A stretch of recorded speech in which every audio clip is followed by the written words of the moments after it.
Berjumpa lagi dalam permenungan kita, edisi Rabu, 13 April 2022 dalam Pekan Suci. Bacaan-bacaan liturgi hari ini, bacaan yang pertama dari kitab Nabi Yesaya, bab 50 ayat 4 sampai 9a, dan bacaan Injil dari Injil Matius, bab 26 ayat 14 sampai 25.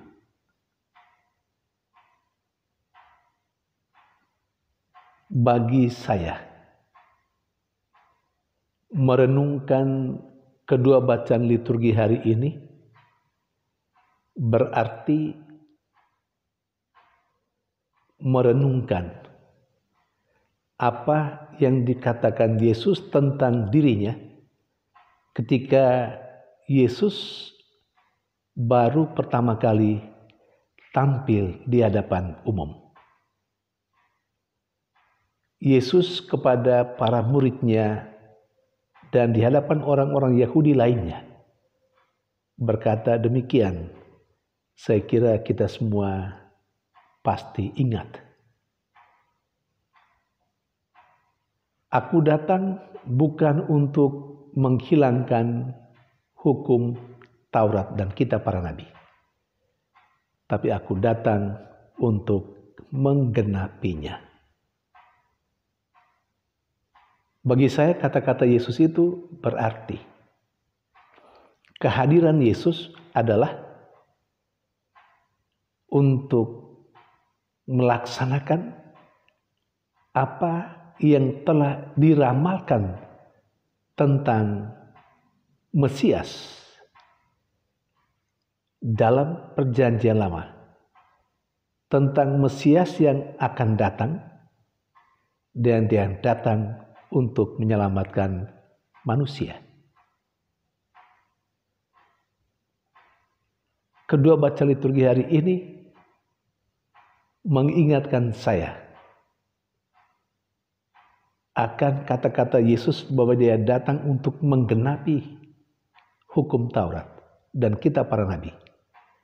Berarti apa yang diramalkan, apa yang dinubuatkan di dalam Perjanjian Lama, semua itu menjadi nyata dalam diri Mesias itu, dalam diri anak manusia yang tidak lain tidak bukan adalah Yesus Kristus. Maka ketika dalam bacaan pertama hari ini kitab Nabi Yesaya berbicara tentang hamba Yahweh. Hamba Yahweh yang datang untuk menyelamatkan manusia dengan mengalami semua penderitaan, kesulitan. Hamba Yahweh yang datang untuk melaksanakan apa yang dikehendaki oleh Allah. Hamba Yahweh itu tidak berlari dari kesulitan dan penderitaan yang sudah diramalkan, yang sudah dinubuatkan di dalam Perjanjian Lama, dalam hukum Taurat dan kitab para nabi. Karena memang hamba Yahweh yang nyata dalam diri Yesus memang datang untuk itu. Dia memang datang untuk menyelamatkan manusia dengan cara mengalami penderitaan dan kesengsaraan, kematian, demi keselamatan saya dan Anda, demi keselamatan umat manusia seluruhnya. Karena itu secara tegas cerita tentang hamba Yahweh dilukiskan oleh nubuat Yesaya dengan sangat bagus. aku tidak memalingkan, atau katakanlah aku tidak menyembunyikan wajahku ketika aku diludahi. Ini gambaran bahwa hamba Yahweh yang menerima penderitaan, karena sekali lagi dia memang datang untuk menyelamatkan dengan cara itu. Dia tidak berlari dari itu, karena memang dia datang untuk itu. Saudari dan saudara yang terkasih, hamba Yahweh yang secara konkret dan nyata hadir dalam diri Yesus Kristus mulai mengalami saat-saat akhir kehidupannya.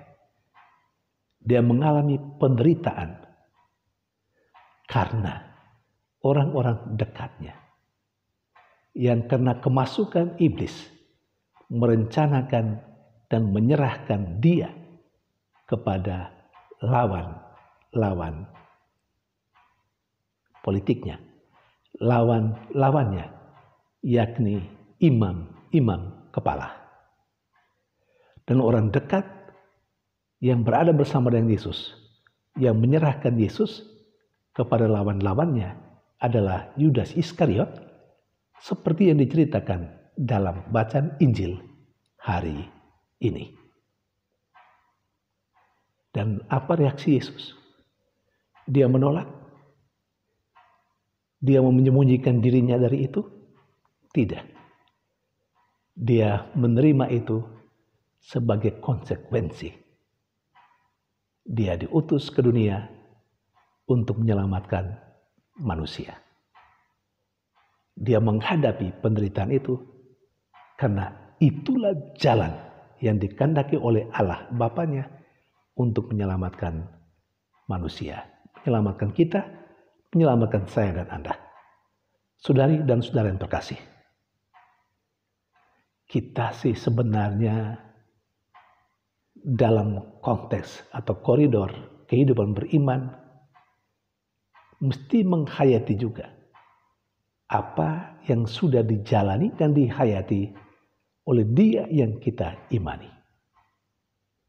Kalau kitab suci menubuatkan tentang Mesias, tentang Yesus yang datang untuk menyelamatkan manusia dengan cara mengalami penderitaan, kematian, dan kemudian bangkit, seharusnya kita pun demikian. Semoga kehadiran kita membuat apa yang dikatakan di dalam kitab suci, apa yang diperintahkan di dalam kitab suci, apa yang diceritakan tentang Allah dalam kitab suci mesti tergenapi ketika kita mampu melaksanakan semua isi kitab suci dalam keseharian kita. Kita mampu menunjukkan bahwa Allah yang penuh kasih kepada manusia saat ini, di tempat ini, detik ini, Allah hadir dalam diri kita yang mengasihi sesama, yang dikasihi oleh Allah. Semoga kehadiran kita menjadi tanda nyata kehadiran Allah yang mengasihi seluruh umat manusia, siapapun yang berada dengan kita dan berada di sekitar kita. Tuhan memberkati.